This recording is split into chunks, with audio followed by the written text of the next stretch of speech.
So in 5.4, we're going to be looking at parallel lines and proportional parts. So the lesson objectives: use proportional parts within triangles and use proportional parts with parallel lines. So triangle proportionality theorem: if a line is parallel to one side of a triangle and intersects the other two sides, then it divides the sides into segments of proportional lengths. So what this is saying is that if we divide this triangle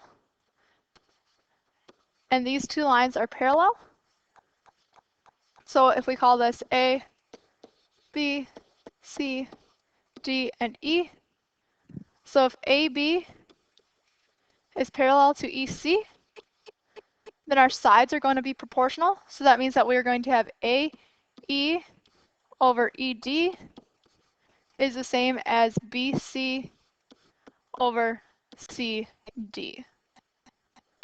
So again, that means that those sides are proportional. So for example, here in triangle PQR, we have that ST is parallel to RQ. And so if PT is 7.5, TQ is 3, and SR is 2.5, and we want to find PS. So we can set it up as 3 over 7.5 equals 2.5 over X. Solving this, cross multiply and divide, we get X to be 6.25. So therefore, our length of PS is 6.25. The converse of the triangle proportionality theorem. So if a line intersects two sides of a triangle and separates the sides into proportional corresponding segments, then the line is parallel to the third side. So if you have a line, and again, labeling like we did prior, we have A, B, C, D, and E. So then this is saying that if AE over ED equals EC over CD, then we have parallel lines. So then AB is parallel to EC. So that would imply parallel lines rather than having it parallel lines. So in this one, in triangle DEF, we have that EH is 3, HF is 9, and DG is 1/3 the length of GF. So we can say that DG technically is 1, and GF would be 3. And so we want to know if they're parallel. So is 1 over 3 equal to 3 over 9? Yes. And so DE is parallel to GH.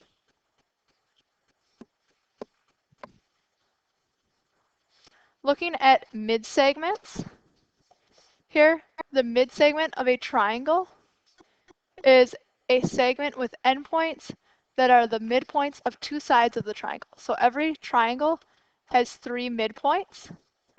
So looking at this triangle, we can draw our midsegments from here to here, saying that this side is congruent to this side and this side is congruent to this side. So you can see that it splits the sides in half. We can draw one from here to here, saying that these sides are congruent. Then we can draw one there. And so note that every triangle has 3 midsegments and that it creates 4 congruent triangles. So note here, we have 4 congruent triangles.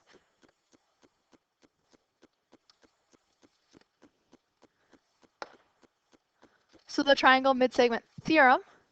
So midsegment of a triangle is parallel to one side of the triangle, and its length is 1/2 the length of that side. So if we draw a midsegment here, it is parallel to the third side, because we have that these are congruent. If we have that this bottom part is 10, The mid-segment is going to be 5 because it's half of the third side. So again, 1/2 of the length of that side. So a few examples. In the figure, XY and XZ are mid-segments of triangle RST. We want to find each measure. So we want to find the measure of XZ. So XZ is right here. So that's the mid-segment of 2 sides. This is the third side. That is 13. So we're going to take 13 divided by 2 to give us a length of 6.5. Now solving for ST, we have a mid-segment here that is 7, and these lines are parallel. So we're going to take 7 times 2 to give us a length of 14. And then we want to find the measure of RYX. So that angle right there. Note here, this is our last mid-segment. And so we have congruent triangles. So these are all our congruent angles. So we know that the measure of RYX is 124 degrees. In problem 4, we have that a figure and we want to find X. So IJ is a mid-segment. So if IJ is a mid-segment, it's parallel to this line here. And so we can set that up to solve for X and Y. Let's solve for Y first. So we can set that up as 2 times 5y plus 1 is going to equal 8y plus 6. Solving for y, distributing that all out, we will get 12 equals 3x. Sorry. We will get that 10y plus 2 equals 8y plus 6. So then we get 2y equals 4. So we'll get y to be 2. Now solving for x, we can look at our bottom sides here. And note again, a mid-segment splits them in half. So we can set our 2x plus 5 equal to our 5x minus 7. Solving, we'll get 12 equals 3x. So we get x to be 4. Now we have that if the measure of angle F is 50 degrees, the measure of angle H is 30 degrees, we want to find the measure of angle JIF. So we want this angle right here. So we can split these into our 4 congruent triangles. That would make this 30 degrees. So taking 50 plus 30, you get 80. And then subtracting that from 180, we get the measure of angle JIF to be 100 degrees. Problem 5, we want to find the values of A and B. So to find the value of A, we can see that we have a mid-segment here, which means that these parts are congruent.